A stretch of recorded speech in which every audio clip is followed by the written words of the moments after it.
Wow. I love this narrowed beam. These wheels are tucked in so nice. This is going to be awesome. Yeah, we put 155s on those. Yes.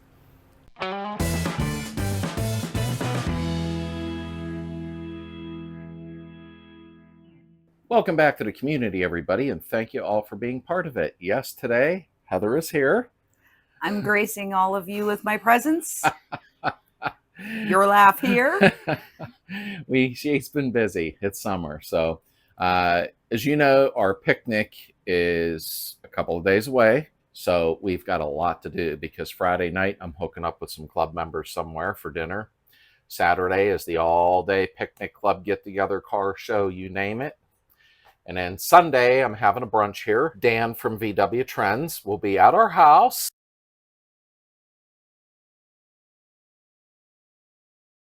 Hopefully taking some photos, have some fun. And we got a group coming here too on Sunday to the house. So we have a long weekend. This will explain the video today. I didn't get to do a DIY this week, but we're going to go over some things. The car's going to look a little different to you now. I did some stuff in the background. Sorry. And we'll show starting you what's to look like on. A car now. Yeah, but we ran into some problems. So we're going to go over some stuff and I'll tell you what we're doing. Next week, we're back to the DIYs, hardcore input and chaos together. Sorry about the long intro, but with the picnic coming, it was tough to do anything right now. So yeah, we've been busy. We have been. We really have. Heather's been a big help. So I am going to get pictures, videos. We're going to go live. We're going to do a lot from the brunch here at the house, from the picnic at Keystone, pretty much everything. So stay tuned this weekend. Yeah, stay tuned weekend for live. Keep your notification bell clicked. Yes. So when I go live at the event, you can be there with me.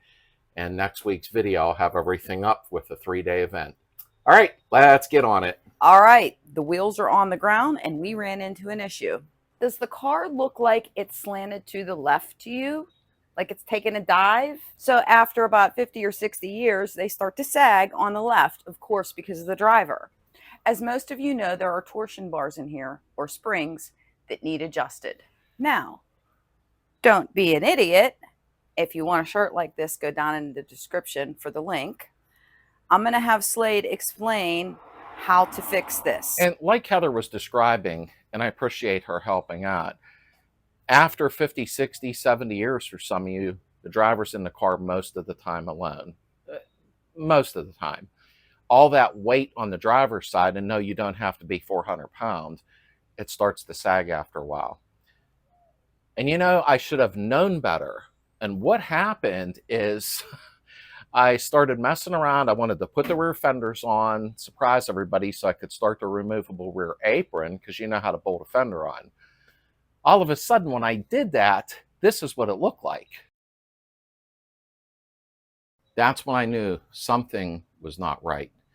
It didn't occur to me about what I just described to you, or what Heather described to you, that sometimes you will run into, there was a bug on my face, it's okay. You will run into adjustments needing made.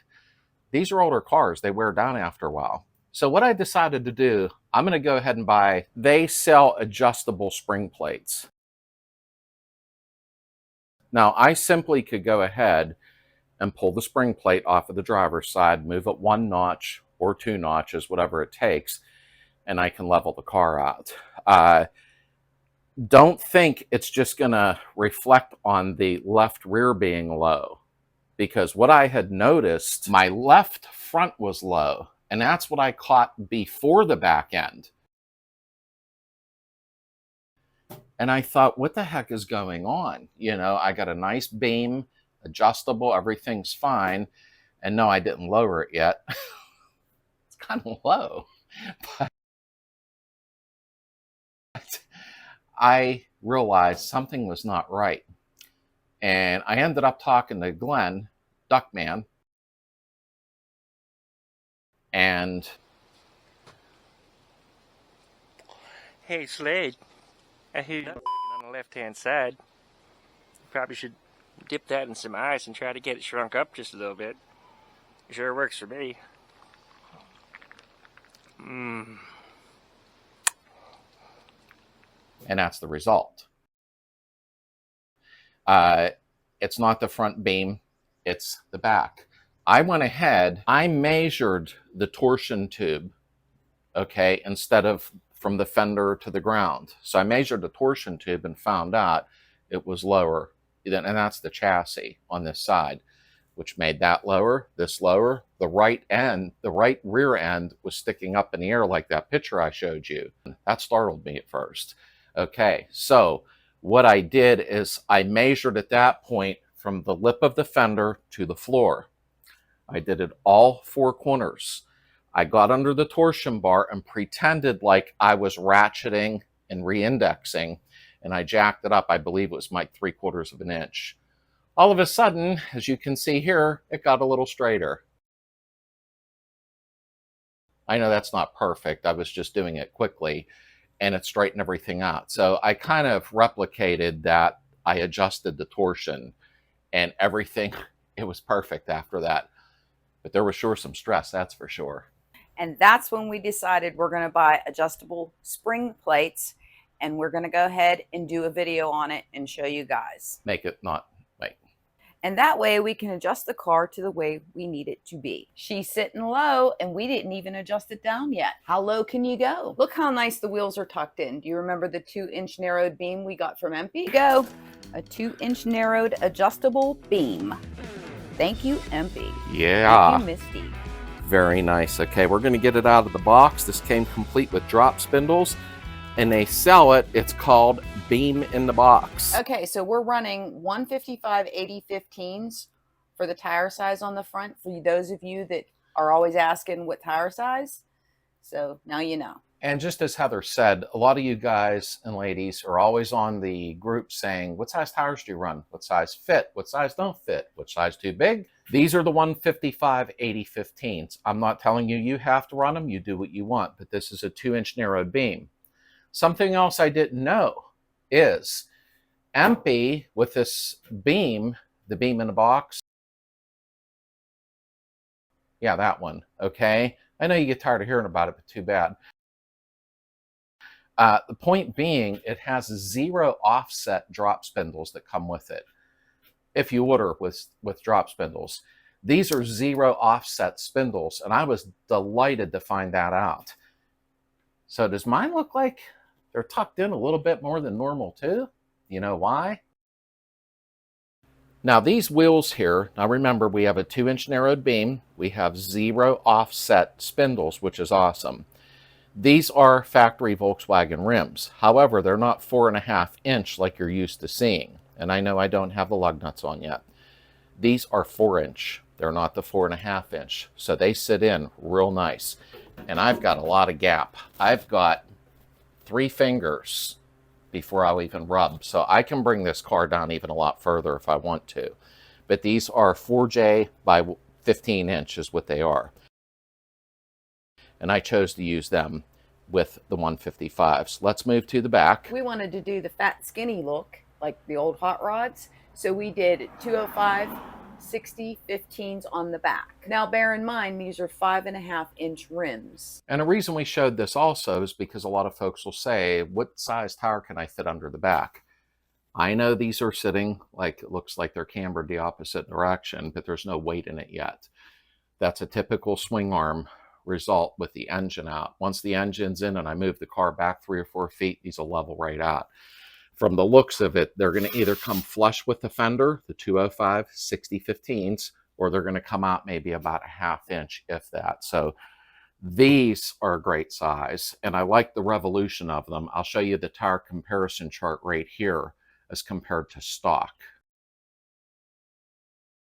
And I hope that made sense to you. So we wanted to go over the tire sizes because that's always asked a lot.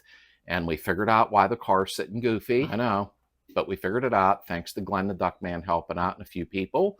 So we're going to make that right. On to the next thing. So how low can you go, as Heather would say? That's Heather. Like I said, I can lower this a lot more. I can put it right to the ground, but that's not my intentions. If it was Heather, though, it would be lowered to the ground. But I had to redo the apron. The apron, when we put it on the first time, we were trying to get it very level with the fenders, okay? And it did end up turning out nice. And what I had did ignore what you're seeing right here. I had to re-weld these, and they actually come out pretty nice now. This is some epoxy that I had smeared in here to get it nice and hard. Then I'm going to smooth that and put a little bit of lightweight filler there so it's smooth, just like I did there because there was a little dent. Now, look over there. As you can see, this fender is not lined up with the apron here, and it will make me completely insane. I'll lay in bed at night staring at the ceiling. Exactly. I'm going to remove this fender and slot the holes in it so I can shift the fender forward slightly, and it'll be a perfect match because that's what we want. And like I said before, I brought this up in a past video. I'm not going to strip this whole trunk out. I am going to, I just got to pull this back out. I was checking something because the inside of the apron is all done and blended in. I'm going to mist the inside of it with the paint that you see here. And then it's going to be carpeted over. So I'm not going to strip it all down. And the car was moving. And I'm going to have to do that on the back. Now the apron is not attached yet, as promised. Now we're going to move on to doing the removable apron. You don't have to do that. You can weld yours in place for safety reasons if you want to. I'm not responsible with what you do with your car. This is entertainment. I do have to slot the rear fenders though. But before I do that, I'm going to put the apron where I want it to be with the deck lid on, and I'll show it on video. Then I'm going to slot the holes in the rear fenders where they bolt to the car. And that way I can adjust these a little bit, not a ton, because you have a crease right here to where it's nice and even. And then at that point, I'll go ahead and ratchet the suspension, the adjustable plates that Heather's buying. And then I can go ahead and set the car nice and even. So it's going to come out good. What am I doing with the rear deck lid? And thanks to Johnny Jacobs, he sent us deck lid standoffs. We're not going to be like Slade used to be and ride around without the deck lid.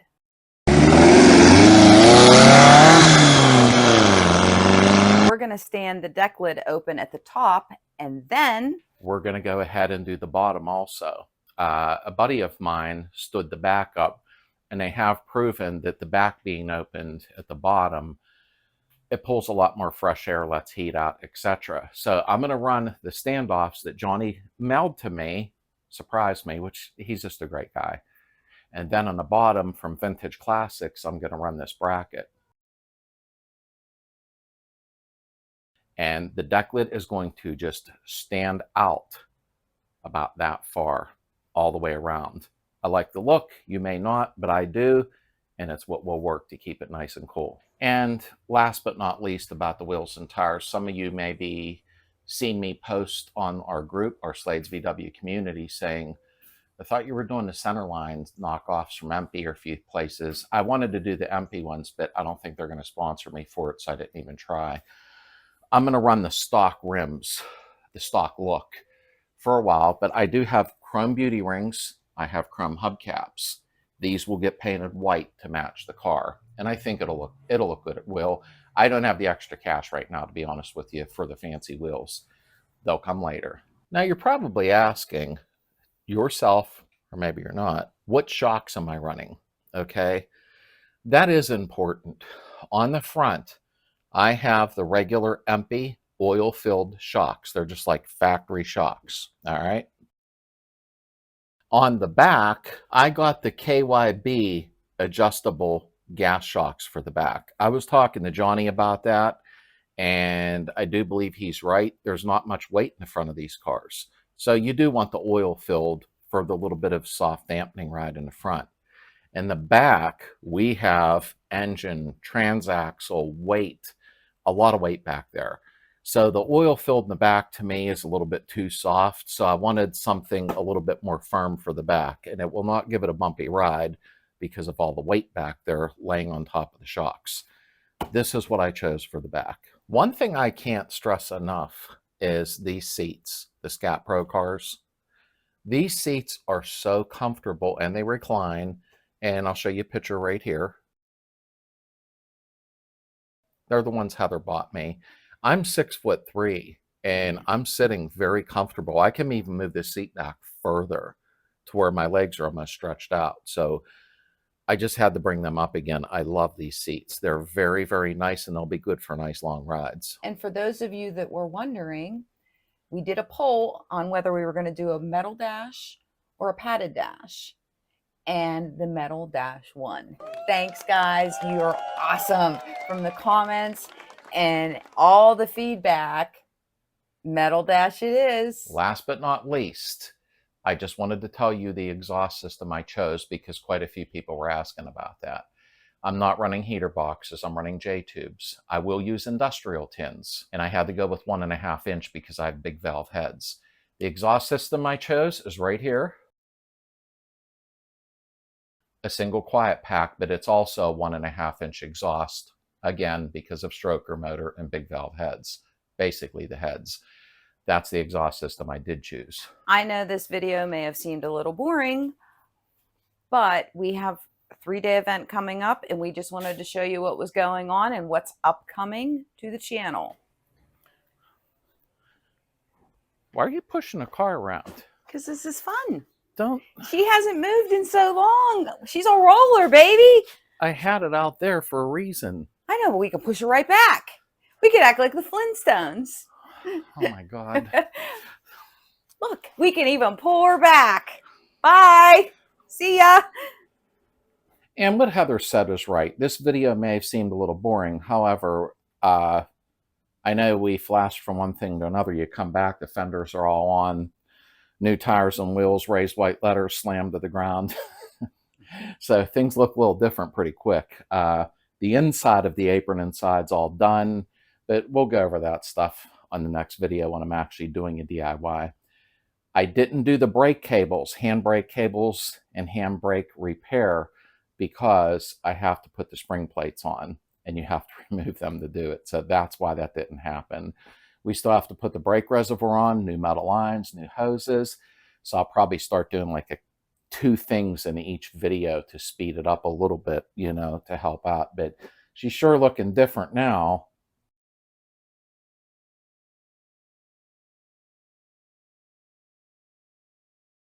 Than she did before. So I didn't leave nothing valuable out that you would have missed. But we will go ahead. The dinner tomorrow night, Friday night, I'm going to take pictures, some videos at the dinner with some members at a restaurant. Saturday, I'll be filming. I'll be taking pictures, doing interviews at our big event, and we will go ahead and go live. Click the notification bell on this channel because I don't know when I'm going live. It could be around maybe 2 p.m. Eastern, give or take. So click your notification bell if you want to be live with us. The members are going to love it that are there. Sunday, we're having the brunch at our house with VW Trends Magazine, and I'm going to try to go live while Dan's here. So don't forget to get your subscription. Okay, I had a nice time. Thank you. Heather, I love when she's in videos with me, but it's been tough for her. She's been doing other stuff, and I'm trying to get her pushed on her channel. So say something in the comments. I need her to get back on her channel and do some stuff. Hopefully she does. Thanks for being here, everybody. Stay tuned. Lots of video footage coming up of the picnic, the get together. I wished all you could be there, but I understand you can't. And we will see you on the next one.